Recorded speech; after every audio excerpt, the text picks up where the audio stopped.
Vamos a estudiar la palabra del Señor y quiero que vayamos al libro de Mateo, capítulo 17.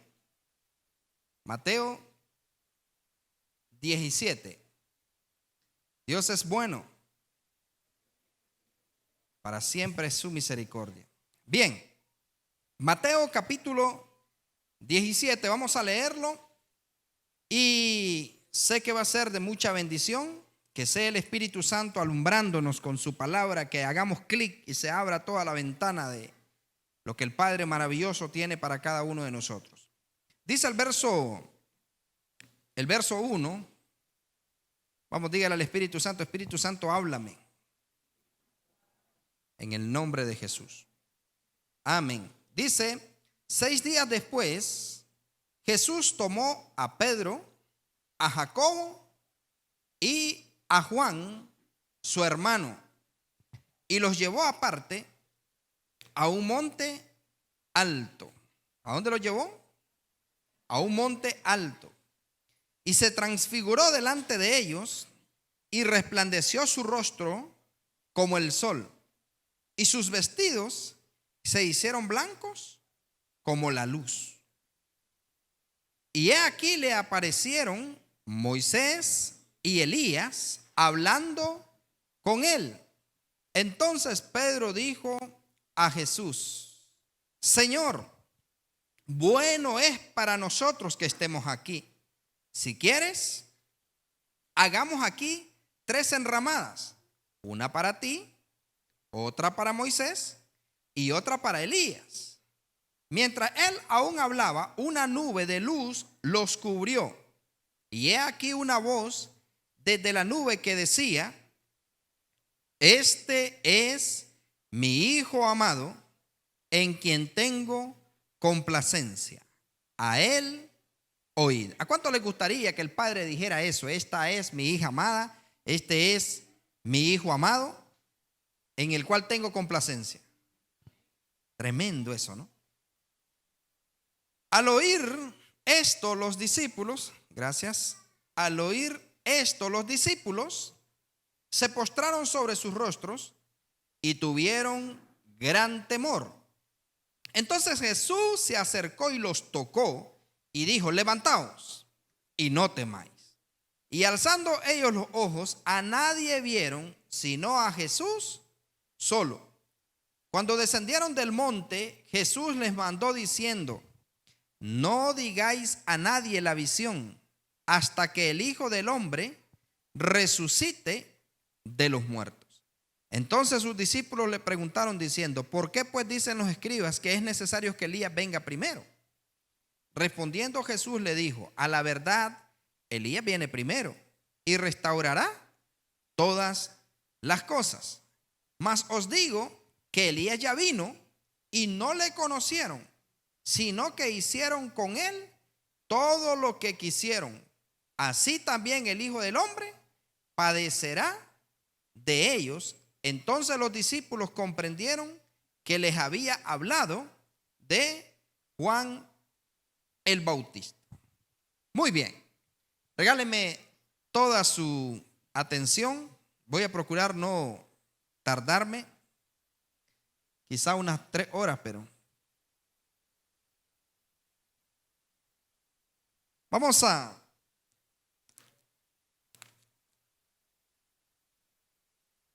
introducirnos en esta poderosa palabra del Señor. Pero ojo y oído, ¿qué es lo que se ha enseñado a las personas? Incluso se ha dado, hay hasta doctrinas acerca de esto, que cuando una persona muere, allí se acaba todo en la tierra. O sea, que ya la persona está en un sueño profundo y que hasta que Cristo venga de nuevo, las personas van a volver a recobrar conciencia y van a irse al lugar que escogieron en vida. Pero la Biblia no nos enseña eso. La Biblia enseña que en el momento que las personas parten de este mundo, son trasladados de la tierra al lugar donde ellos decidieron pasar la eternidad.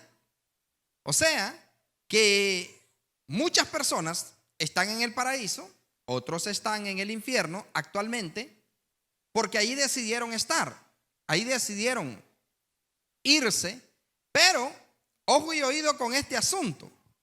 Le pregunto, ¿Moisés ya había muerto? ¿Elías ya había muerto en el tiempo de Jesús? ¿Existían los huesos de Moisés? ¿Existían los huesos del profeta Elías? Y ojo y oído, Elías y Moisés se aparecieron en carne o se aparecieron en espíritu. En espíritu. Entonces, se nos ha enseñado que Elías no murió, que fue llevado al cielo en cuerpo y alma. Y eso no es cierto. Elías, claro que tuvo que haber muerto, porque la palabra del Señor dice: está establecido para los hombres que mueran una sola vez y después de esto el juicio. Entonces, a lo que yo los quiero llevar es a lo siguiente: ¿quién mandó a Moisés y quién mandó a Elías a que tuviesen ese encuentro con Dios en carne, con Jesucristo? ¿Y por qué Dios le dio el privilegio a estos apóstoles que estaban con Jesús que pudiesen ver a Moisés y a Elías? ¿Qué representaba Moisés y qué representaba Elías? Moisés es el representante de la ley y Elías representaba la gracia. Elías es el que va a hacer volver el corazón de los padres a los hijos y el corazón de los hijos a los padres, dice el profeta Malaquías. ¿Me va siguiendo? Elías, lo dice Malaquías. Si usted ha leído Malaquías, sabe de lo que le estoy hablando. Malaquías dice que he aquí que él vendrá con el poder de Elías y hará volver el corazón de los padres a los hijos y el corazón de los hijos a los padres. No sea, dice Malaquías, que hiera la tierra con maldición. Pero vamos a irnos a este asunto. ¿Qué experiencia tuvieron los apóstoles y qué marca fue para ellos el que haya venido Moisés y el que haya venido Elías? ¿En qué marcó a los apóstoles esto? ¿Qué marca les dio? ¿O a dónde los llevó el haber visto a Moisés y el haber visto a Elías? ¿Qué sucedió con semejante experiencia? ¿Qué sucedió con semejante experiencia? ¿Sabe qué sucedió? Nada. No sucedió nada. Porque cuando Jesucristo muere, cuando Jesucristo fue crucificado, los apóstoles se olvidaron de que Jesús existía. Y la Biblia dice que Jesucristo tuvo que llegar a reprenderlos donde estaban ellos sentados. Jesucristo llegó a reprenderles. Marcos dice que les reprochó su incredulidad y dureza de corazón porque no habían creído a lo que lo habían visto resucitado. Pero el Padre permite esa experiencia de Moisés y Elías para que ellos puedan darse cuenta que el reino de los cielos es sobrenatural y que para Dios el tiempo no existe. Para Dios no hay cronos. Para Dios el tiempo no existe. Porque Él es el tiempo. Porque Él es el principio y Él es el fin. O sea que Dios, para hacer algo, lo puede hacer en fracción de segundos como lo puede hacer en 1000 años. ¿Me estoy explicando? Entonces, ¿qué es lo que sucedió?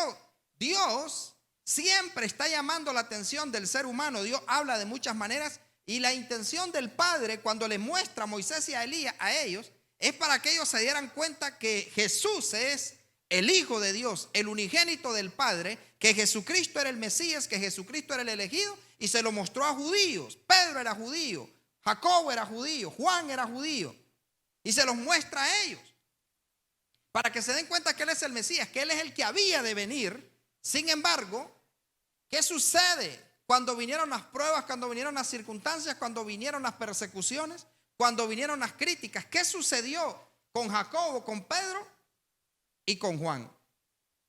¿Qué sucedió con ellos? ¿Pedro qué hizo? ¿Pedro lo negó? Juan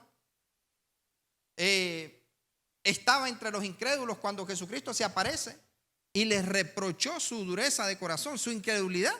y dureza de corazón. Pero, ¿cuál era la intención de Dios? ¿Para qué Dios permitió esa experiencia? Para que ellos se dieran cuenta que Dios es real. ¿Para qué Dios te saca a ti de circunstancias difíciles? ¿Para qué Dios te sana de una enfermedad? ¿Para qué Dios te muestra milagros, señales, prodigios y maravillas? ¿Para que le aplaudas? ¿Para que te afamen? ¿Para que tengas millones de seguidores? ¿Cuál es la experiencia, o más bien, cuál es el propósito de cada experiencia que Dios nos da?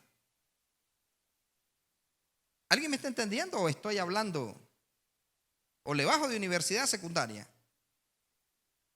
¿Alguien me está entendiendo? O sea, ¿por qué Dios te hizo ese milagro que tú no lo esperabas o que creías que no iba a suceder? ¿Por qué Dios lo hizo? ¿Cuál era el propósito? Es más, ¿para qué Dios te trajo a la iglesia? ¿Para qué te trajo? ¿A dar un paseo? ¿A ver quién anda mejores sandalias, mejores zapatillas, mejores botines, mejores zapatos? ¿A ver qué tal está la música? ¿A ver qué tal está la prédica? ¿A ver con qué sale ahora el pastor? ¿A eso nos trae el Señor? ¿A qué nos trae Dios? ¿Cuál es el propósito que el Padre te salvó a ti? ¿Por qué el Padre se te manifestó a tu vida? ¿Por qué el Padre me saca a mí de todas las prácticas que yo tenía? ¿Para qué el Padre te saca a ti de ese lugar donde nadie daba un peso por ti? ¿O cuántos de ustedes nacieron siendo santos? Hay gente que está esperando componerse para buscar de Dios. ¿Han oído ustedes eso? De gente que dice, cuando yo cambie, cuando yo me sienta bien, cuando yo me sienta preparado, voy a ir a buscar de Dios. No. Dios muestra su amor para con nosotros, que siendo aún pecadores, Cristo murió por nosotros, pero murió para que nosotros estemos dispuestos a hacer lo mismo por otros. Que estemos dispuestos a hacer lo mismo por otros. Que nosotros estemos dispuestos a sacrificarnos por otros. Que nosotros estemos dispuestos a ir por otros. Que nosotros estemos dispuestos a pagar por otros.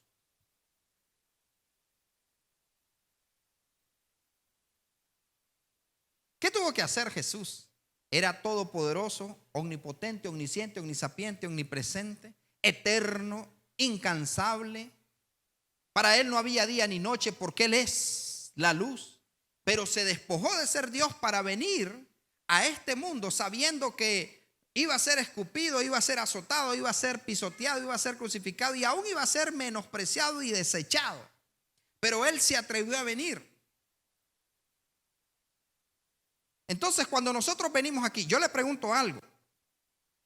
¿Jesús tendría una conversación con el Padre, hermana Isbelia, antes de venir a la tierra?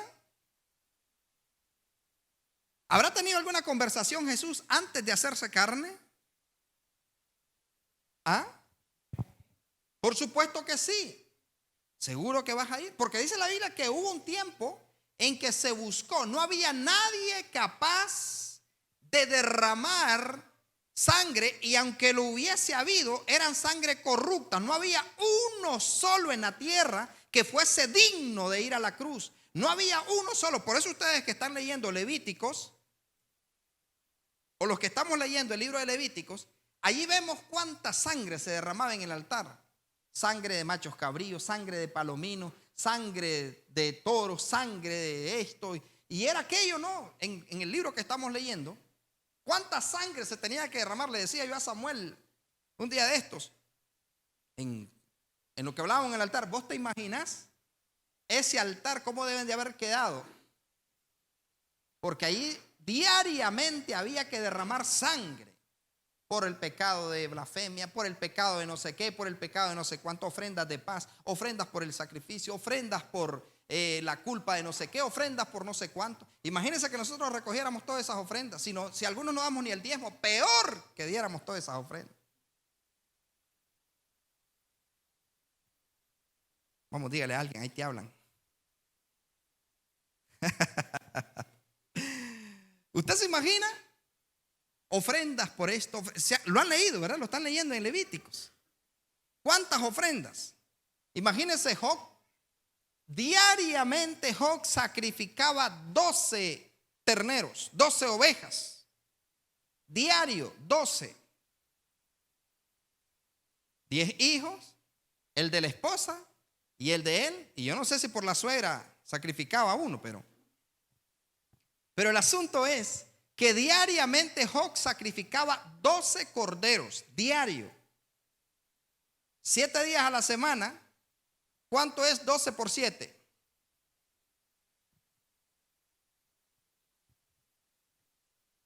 A ver, saquen los celulares. 12 por 7, semanal. Semanal. 84. Déjenme confirmar. 84 semanal. Quincenal.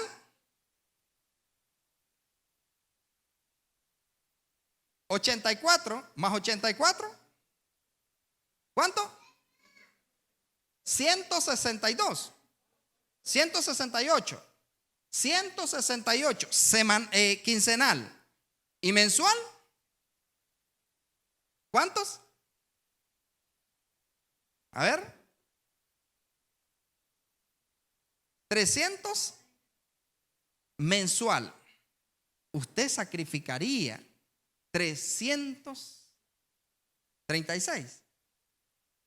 336 corderos. No, si son gatos, pastor, sí.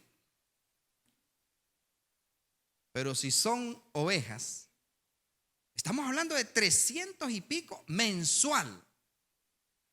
Él ofrecía mensual eso por la culpa, porque él decía, quizá habrán pecado, por si acaso han pecado. Pero ¿a dónde lo llevaba ese sacrificio que hacía Job todos los días? ¿A dónde lo llevaba cuando Satanás se presentó? Oye, chaval, ¿lo ha leído? ¿A dónde? A tener un cerco, y no de piedra, ni de ladrillo, ni de alambre, ni de malla, ni cerca eléctrica. Cada vez que Satanás llegaba, o llegaba el COVID-18, el COVID-16, el COVID-20, el COVID-30, el COVID-Brian, cuando llegaban, cada vez que llegaban, no podían cruzar la línea, porque ellos decían, este hombre tiene un cerco. Y Dios lo ha cercado a él, a su casa y a todo lo que tiene.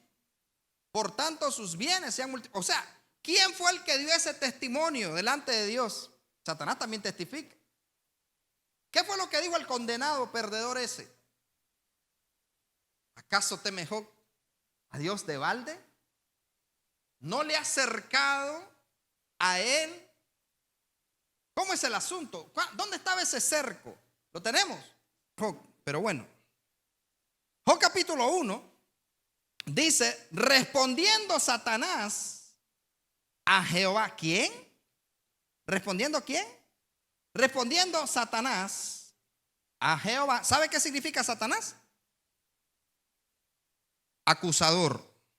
Respondiendo el acusador, Satanás. Satanás a Jehová dijo, ¿acaso teme Job a Dios de balde?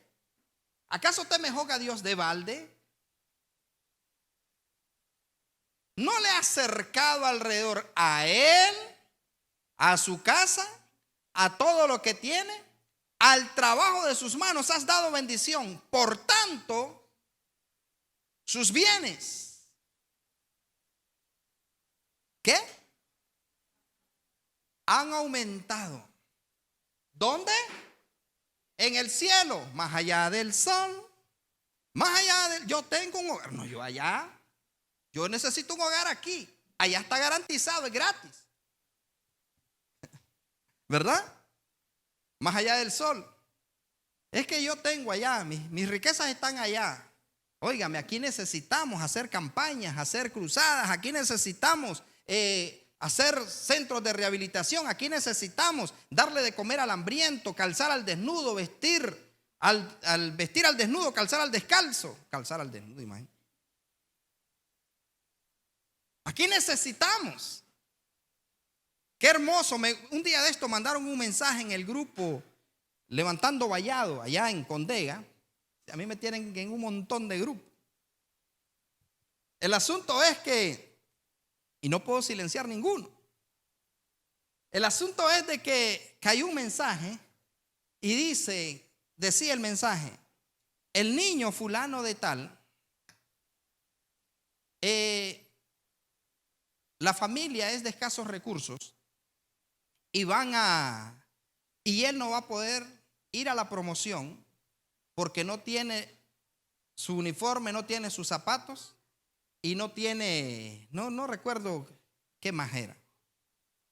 El asunto es que ahorita Condega, ustedes saben que se están preparando. La actividad del 31 de diciembre nos va a costar $2,000, son $2,000, porque vamos a comer gratis todos. Por eso usted compre ahí de lo que están vendiendo. Y si quiere hacer una siembra de $500, pues. Reprendo, dice al diablo, el Señor. Pero mis amados, no, usted no tiene problema, ¿verdad? Porque si Job sacrificaba 300 y pico. Pero ojo y oído, ¿en qué estábamos? En el niño. Y fue maravilloso. O sea, Condega ahorita está trabajando fuertemente por lo de la actividad. Tienen que preparar el arreglo, el vino, el pan, el plato, tenedores, mesa, ese filete, todo lo que se va a preparar para la vigilia. Pero los que me conocen ya saben que si nadie lo hace, yo lo hago. Me la robo yo solo, me la arrebato yo solo. No me la robo, me la arrebato yo solo. Me conocen. Pero yo empiezo a ver cuál era la reacción y ni me dieron tiempo de respirar. Ahí nomasito manda una: yo le doy los zapatos, yo le doy el pantalón, yo le doy. Y ahí nomás dice la pastora Laura: listo, ya está. Y le puse yo iba a dar todo, pero les di un lapso como de 3 días para que contestaran. No es cierto, eso fue instantáneo. Pero yo dije, esta gente es entendida, por algo son de Ministerio de Fuego. Porque ustedes son así. Ustedes son así. Y no estoy profetizando ni estoy adulándolos. Ustedes son así. Queremos poner el cielo raso, ahí está. Queremos comprar silla, hay varias quebradas. Queremos comprar el piano, ahí está. Queremos el aire acondicionado, todavía falta. Entonces, pero ustedes son extraordinarios, es real, es en serio. Pero el punto es que yo pude entender lo que dice la Escritura, que los santos ruegan porque los dejen participar de este privilegio de dar.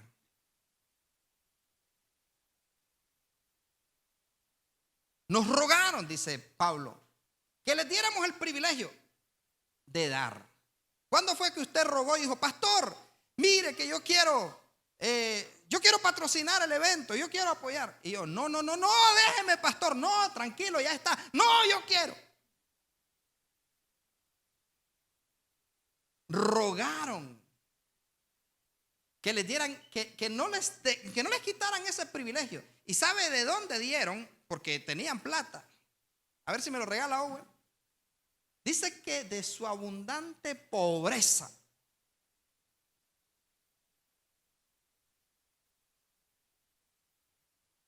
Ellos vinieron.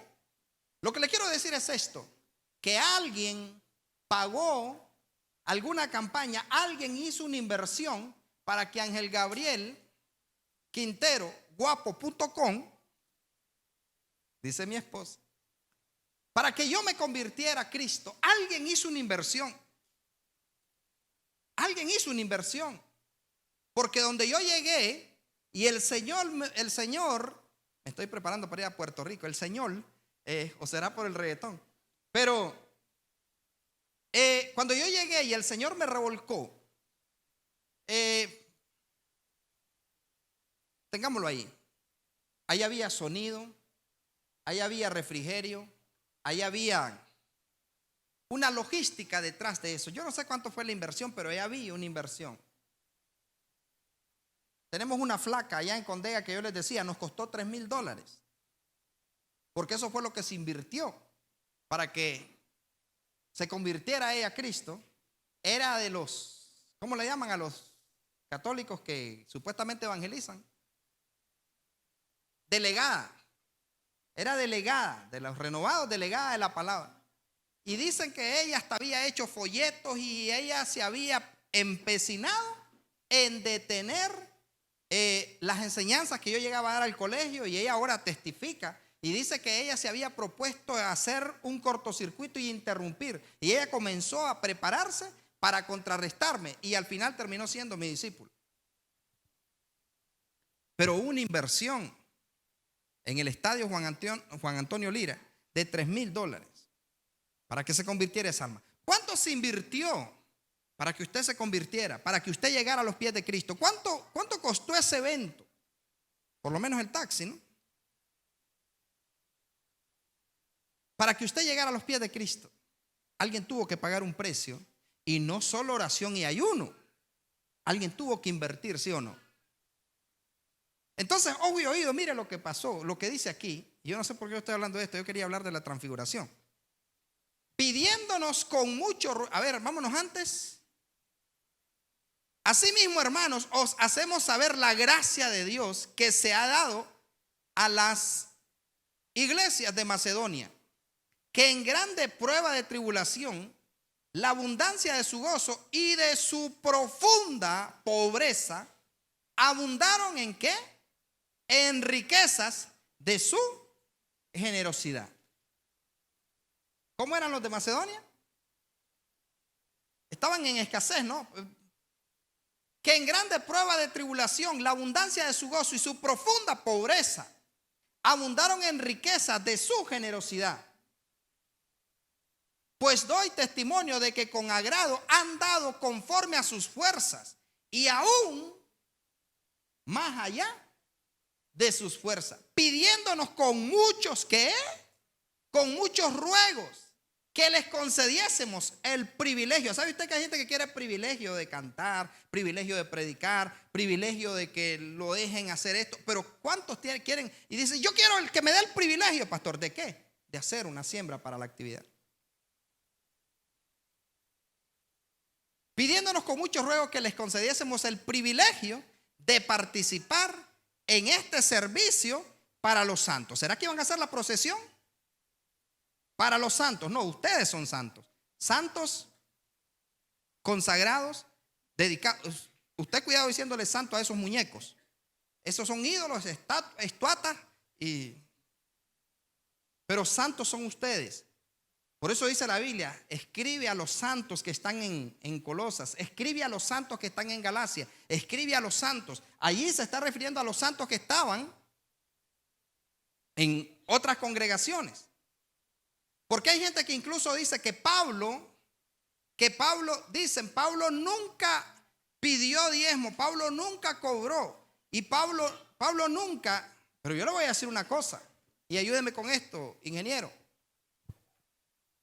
Dice que Pablo habla a los corintios, que eran los más corruptos. Pablo habla a los corintios y les dice, he despojado a otras iglesias para predicarles gratuitamente a ustedes, ladrones. No, esa es versión Ángel Gabriel. He despojado a otras iglesias. ¿Qué cosa es despojar? ¿Ah? Despojar es solo tomar. He despojado, dice Pablo, a otras iglesias para predicarles de gratis a ustedes. Porque leen donde Pablo dice, ¿acaso no tenemos derecho de comer y beber? ¿Acaso no tenemos derecho de traer una esposa como el apóstol Pedro, como Juan, como Jacobo, como los demás? Pero dice Pablo, yo no he hecho uso de ningún derecho para no ser gravoso a ellos, a los corintios, porque los corintios eran como los evangélicos actuales. Yo prefiero hacerlo de esta manera, yo prefiero hacerlo de aquí que allá. Y vean lo que dice Pablo. ¿Pequé yo humillándome a mí mismo para que vosotros fueseis enaltecidos? Por cuantos he predicado el evangelio de Dios de balde. He despojado a otras iglesias, recibiendo salario para serviros a vosotros.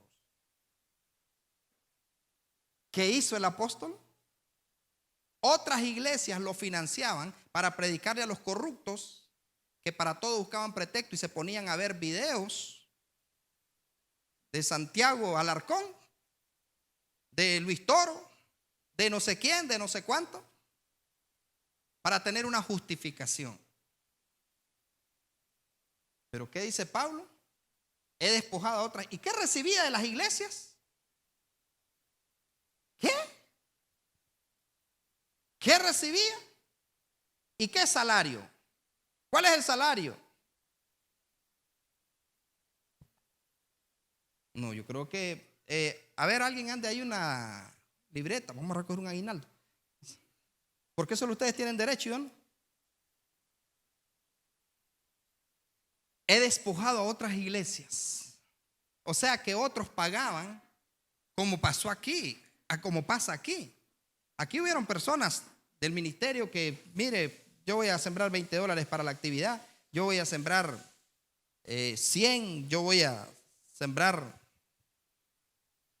para pagar sonido, para pagar todo lo que se necesita.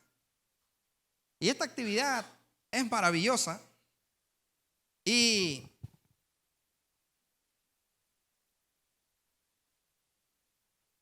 lo que le quiero decir es esto, amados. La experiencia de salvación que Dios te da no es para que tú hagas lo mismo por otros. Yo le hablo con moral. Yo he invertido y sigo invirtiendo en la salvación de las almas.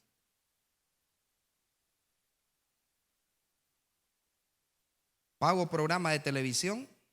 Son como 3 personas nada más las que aportan como el 25% del programa de televisión. El resto yo tengo que buscar la manera, y gracias a Dios, yo no sé cuántos años tiene ya de estarse pagando.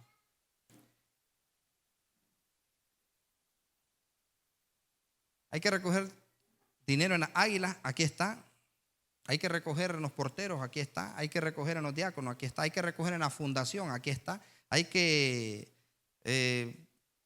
echar combustible para ir a Condega, para ir a Cebaco, aquí está. ¿De dónde sale?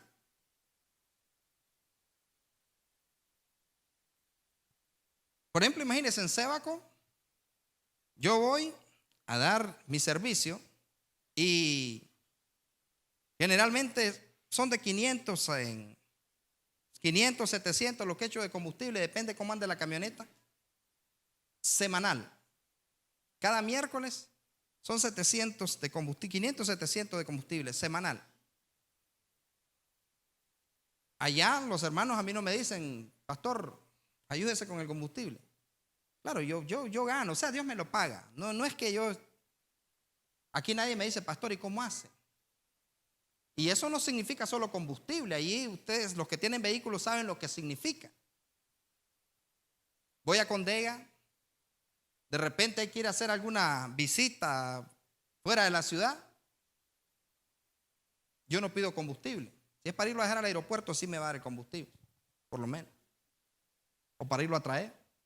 Pero si es para un trabajo de ir a orar por un enfermo, un misionero o algo, o ir a hacer algo misionero, ustedes saben que yo a nadie le pido combustible, y si usted se queda en algún lado, usted sabe que mi camioneta va a llegar allí. Y a mí me ha tocado muchas veces quedarme allí sentado en la acera con mi esposo y mis hijos mientras la camioneta anda dejando gente, y yo lo hago gustoso. Por eso es que oro a Dios, dales carro a todos, Señor.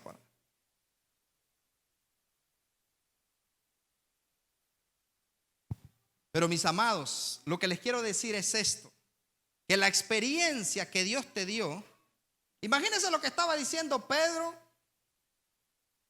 cuando está esa experiencia, ¿no? Le dice él, si quieres te hacemos una enramada, una para ti, una para Moisés y otra para Elías. ¿Sabe usted qué hubiera pasado si Jesús le hubiera dicho, dele, hagan enramada? ¿Sabe usted qué hubiera pasado? ¿A quién le hubiese tocado mandar a sacar pez y que le sacaran plata del pico? A Jesús mismo. Porque al final, quien paga todo es Él mismo. Un día de esto, en uno de esos grupos que le digo que estoy, está una onda de la gente. Ahí hay gente de todos lados. Hay un grupo que se llama Entre Hermanos y hay gente de todos los países. Y hablan de todo. Unos que hay que ponerse pantalón, otros que hay que ponerse falda, otros que hay que usar saco y corbata, otros que manga larga, otros que se pongan chapa, otros que no se pongan chapa. Y comienzan y yo solo viendo. Pero cuando tocan mi área de lo apostólico, lo profético, digo, aquí entro. Y comienzo a hacer mis comentarios. Pero uno de los días estaban hablando que si el diezmo era de la ley o era de la gracia, y unos ponían, no, eso es de la ley porque en la ley, otros ponían, no, es de la gracia, que no sé qué, que no sé cuánto, y allí habían una sola. Entonces vengo yo y pongo mi punto de vista, solo con el Nuevo Testamento comienzo a indicarles, solo Nuevo Testamento. Y decían, no, pero es que eso está mal interpretado, que un texto fuera de contexto y que no sé qué, que no sé cuánto. Pero es mentira, la Biblia no se contradice. Dios no es injusto. Por eso le digo a los discípulos, no lleven oro ni plata, no lleven túnica, ni lleven calzado, ni lleven alforja. Cuando vayan, van a proveerles techo, comida, ropa y calzado. ¿Lo ha leído? Jesús les dijo, no lleven 2 pares de zapatos, no lleven túnica, no lleven 2 túnicas, no lleven alforja, ni oro ni plata, no lleven nada. Donde vayan les van a dar techo, les van a dar comida, todo. Y así debe de ser. ¿Sabe usted que hay iglesias que son injustas, que a veces invitan a predicadores y cuando llega el predicador le dicen, bendiciones, pastor, qué tremenda palabra, que le vaya bien? Nos ha pasado, apóstol Leno. Que le vaya bien. Un día a mí me tocó, ¿y cuánto andás vos? Los que andaban conmigo, porque había viajado y llegué y le digo literalmente, ni agua me dieron y peor café. Y allí quedó una ofrenda en esa iglesia de 50,000 córdobas como en 15 minutos, que era para una construcción. Y claro, yo no cobro, porque si cobro no me pueden pagar, yo soy caro. Pero yo no cobro. Y además uno no predica por ofrenda. Pero la Biblia dice que el obrero es digno, ¿no? Aquí si yo invito a un predicador, yo tengo que garantizarle la comida, hospedaje. Y si lo miro que anda, a mí hay predicadores que han venido y me dicen, siervo, ¿me puede conseguir una faja café, una negra y una azul? Y yo, bueno, una negra le voy a conseguir. Faja, ¿verdad?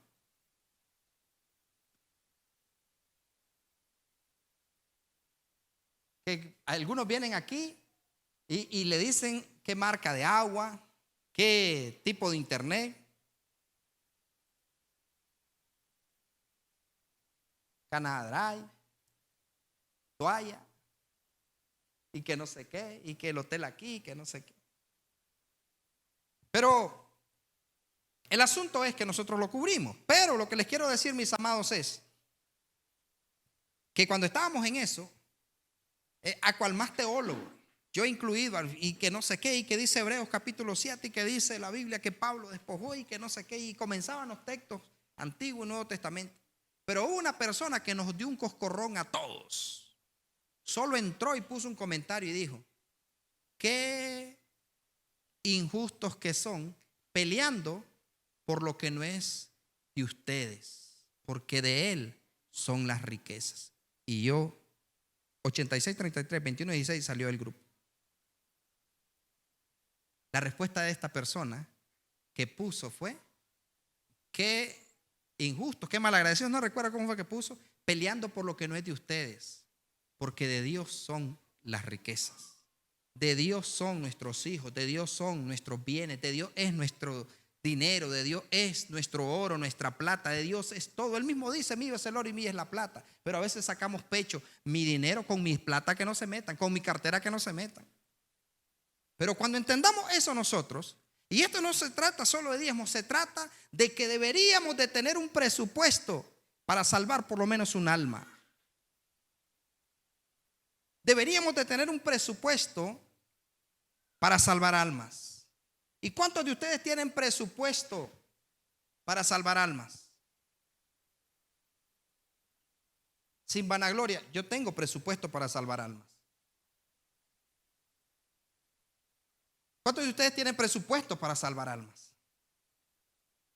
Yo veo cuánta gente, por ejemplo, miro que salen allí en internet, salen algunos youtubers y ya viene y le dice, te ofrezco, no sé, $100 si dejas que mi amigo bese a tu novia.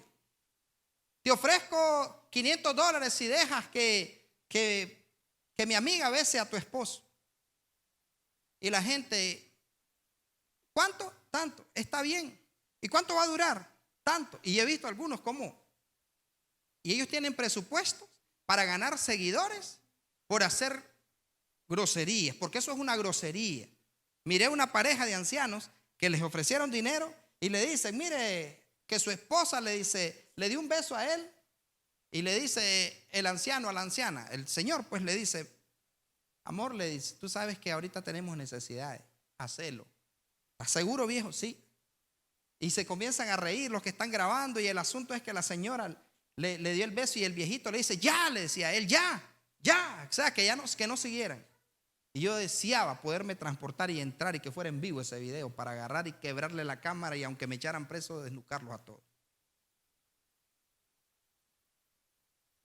Porque me pareció una grosería. Pero ellos tienen presupuesto para hacer injusticia, para provocar divorcios, para provocar lascivia, para provocar. Pero nosotros, ¿cuánto presupuesto tenemos por salvar almas?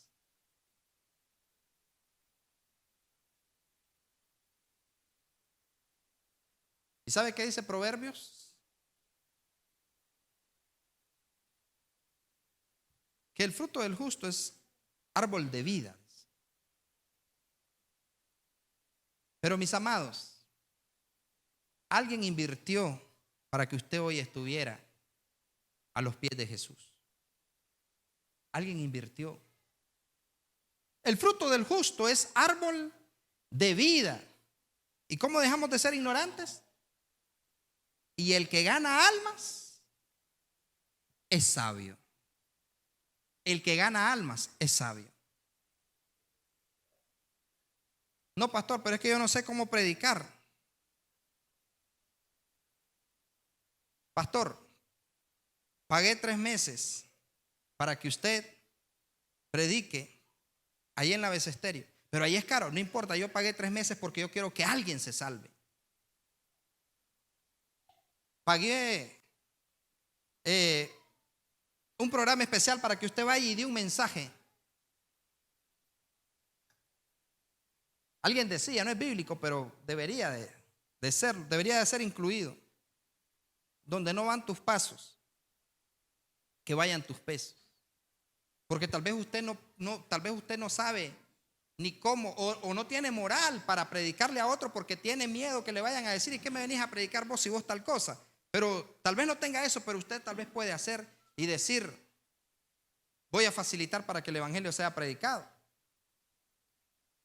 ¿Sabe usted que José de Arimatea, el hombre que tenía conecte político y gubernamental, que no era discípulo de Jesús, de andar con él predicando? Él era un político, no tenía tiempo de andar con Jesús, pero era el único, ni Pedro, ni Jacobo, ni Juan, ni ningún apóstol tenía el conecte que tenía él, que llegó donde Pilato y le dijo, dame el cuerpo del maestro. ¿Usted cree que se lo dieron porque era así por así? Hay gente que se pelea con los políticos. Yo no me peleo con los políticos. Me conviene tener los estadios, las canchas, tener las calles, tener las universidades, tener las escuelas, tener abierto para llevar el evangelio. Pero José de Arimatea, Simón de Cirene le ayudó a llevar la cruz, pero José de Arimatea llegó donde Pilato y le dijo, dame el cuerpo de Jesús. ¿Sabe usted que a ningún apóstol le hubieran dado el cuerpo de Jesús? ¿Cuándo? Y ninguno se hubiese atrevido porque ahí nomasito lo hubieran crucificado junto con él. Pero José de Arimatea llegó donde Pilato y le dijo: dame el cuerpo, yo lo voy a sepultar. Y dice que lo envolvió en una sábana. Qué grosería cuando a veces vamos a hacer alguna venta de patio, alguna mañana familiar, y se dice: no, si tienen ropa que ya no ocupan, si tienen juguetes que ya no ocupan, si tienen cosas que ya no ocupan, tráiganlas para que.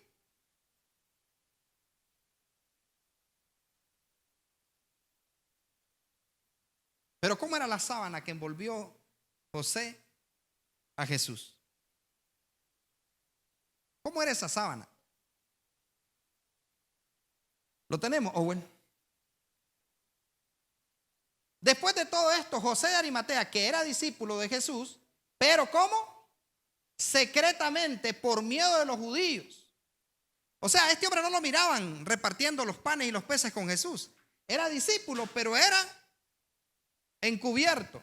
Y no porque se avergonzara del evangelio, sino porque tenía miedo. Sabía que los judíos, si iban a matar a Jesús, imagínense a él, que era discípulo de Jesús, pero secretamente, por miedo de los judíos, rogó a Pilato que le permitiese llevarse el cuerpo de Jesús, y Pilato se lo concedió. Entonces vino y se llevó el cuerpo de Jesús. Y usted puede salvar un alma con solo invitarlo a un almuerzo, con agarrar un termo de café con leche y comprarse una bolsa de pan simple con crema y irla a repartir allá al parque, no sé dónde, sin necesidad de dar un gran sermón. Lucas 23 dice, el verso 50: había un varón llamado José de Arimatea, ciudad de Judea, el cual era miembro del concilio, varón bueno y justo, que también esperaba el reino de Dios y no había consentido en el acuerdo ni en los hechos de ellos. Fue a Pilato y pidió el cuerpo de Jesús, y quitándolo lo envolvió en una sábana y lo puso en el sepulcro abierto, en una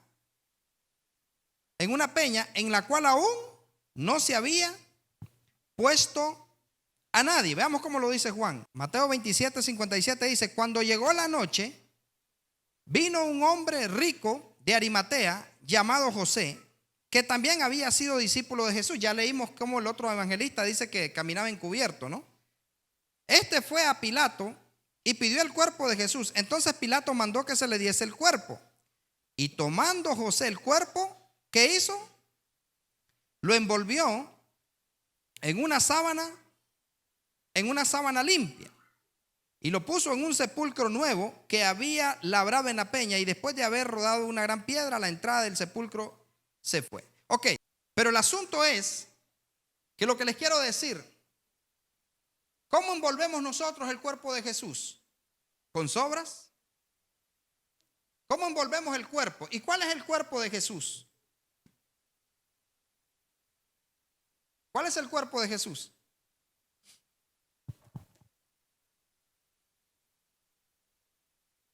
La iglesia. La iglesia es el cuerpo de Jesús.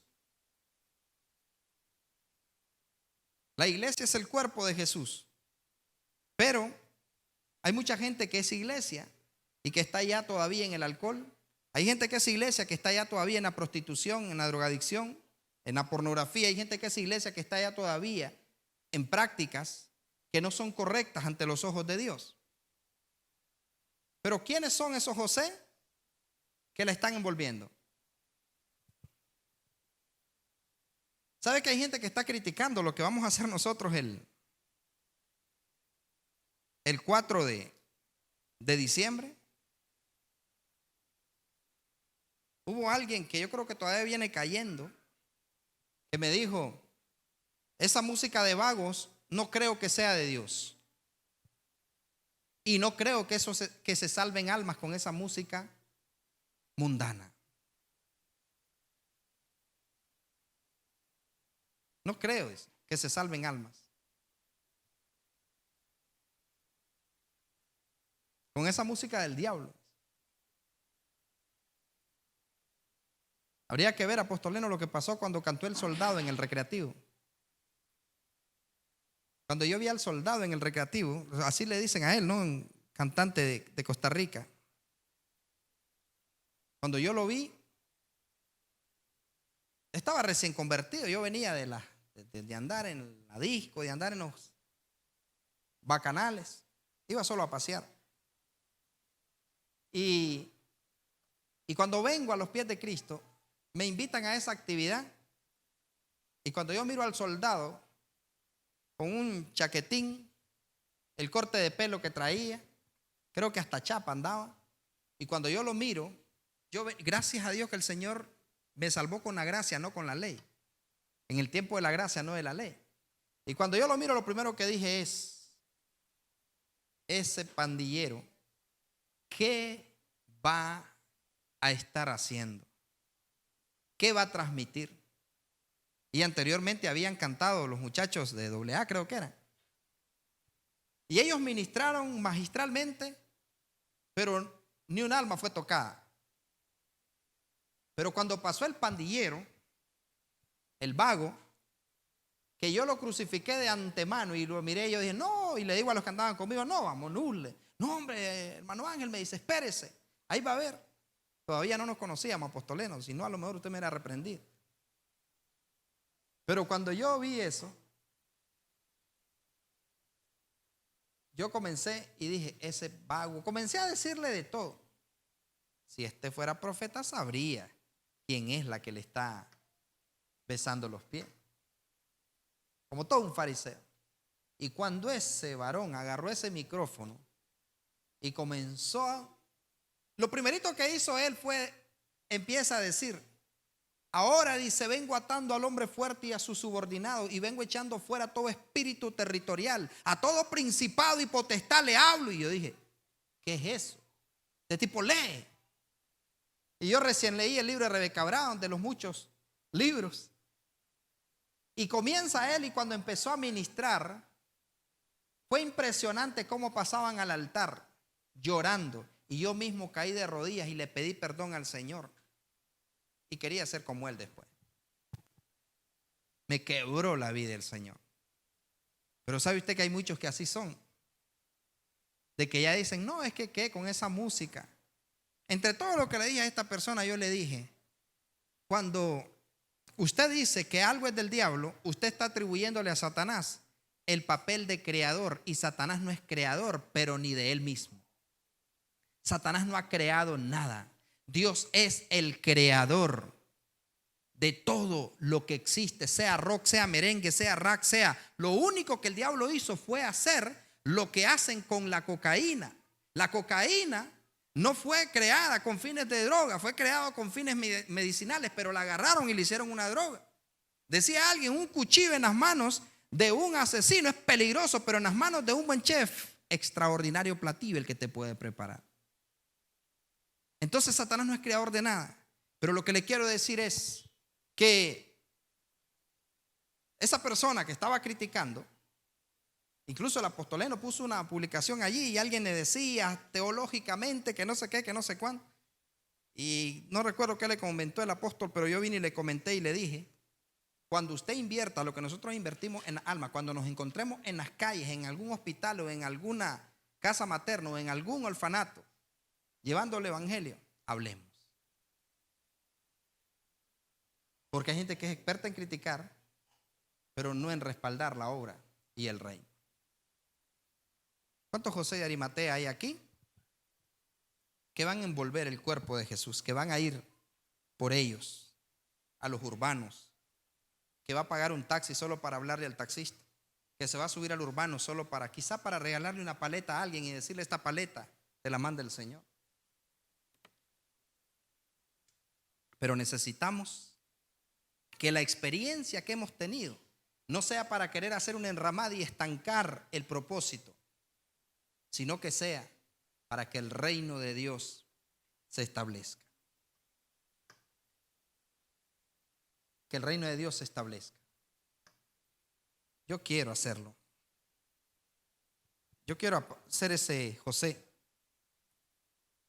que va por los perdidos. Y por eso no me importa lo que haya que invertir. Sé que al final Dios siempre lo va a hacer. Pero ¿cuántos de nosotros vamos a ir por las almas? ¿Cuántos de nosotros vamos a ir Seguramente cada uno de ustedes tiene Facebook, tiene Instagram, tiene WhatsApp. En algunos Facebook de ustedes no he visto la publicación del evento. En algunos estados de ustedes no he visto la publicación del evento. No he visto que hayan compartido. Pero para mí es un gozo cuando entraba a algún estado o he visto fulano de tal lo compartió. Y yo digo, qué bendición. Este es de la familia. Esta es de la familia. Sabe cuál es el compromiso. Pero a otros a lo mejor no lo hacen. Quizá les da vergüenza o quizá no tienen tiempo para eso. Yo veo gente cristiana que en sus estados llenan su estado de ventas de radio, de carteras, de chaquetas, de zapatos, pero no veo predicando el evangelio. Pero de todas maneras, gracias a Dios siempre hay un remanente y gente que le va a decir al Señor, heme aquí. Y en lugar de hacer una enramada para Moisés, para Elías y para Jesús, hay que hacer una enramada dentro de nuestro corazón y en los corazones que están allá deseando que alguien les lleve una palabra. Hay personas allá que están esperando que alguien vaya. Ya hemos tenido testimonio. Los de Evangelismo sobre Rueda compartían que el Espíritu Santo los inquietó de ir a tocar las puertas de una casa. Y ellos fueron solamente a decirle a un joven que Jesucristo lo ama. Y dice que ese joven se puso a orar y les dijo, ¿saben qué? Quiero que vengan. Y los llevó a los muchachos y les enseñó un banquito y el mecate donde él ya iba a guindarse cuando ellos tocaron la puerta y le llevaron un Cristo te ama. Usted no necesita ser teólogo para predicar, para ganar almas. Lo que necesita es amor, pasión por las almas y el deseo de que el Señor lo use. Moisés era un tartamudo, pero Dios lo llevó a ser un gran libertador. Así que solo es que queramos. Vamos a ponernos de pies.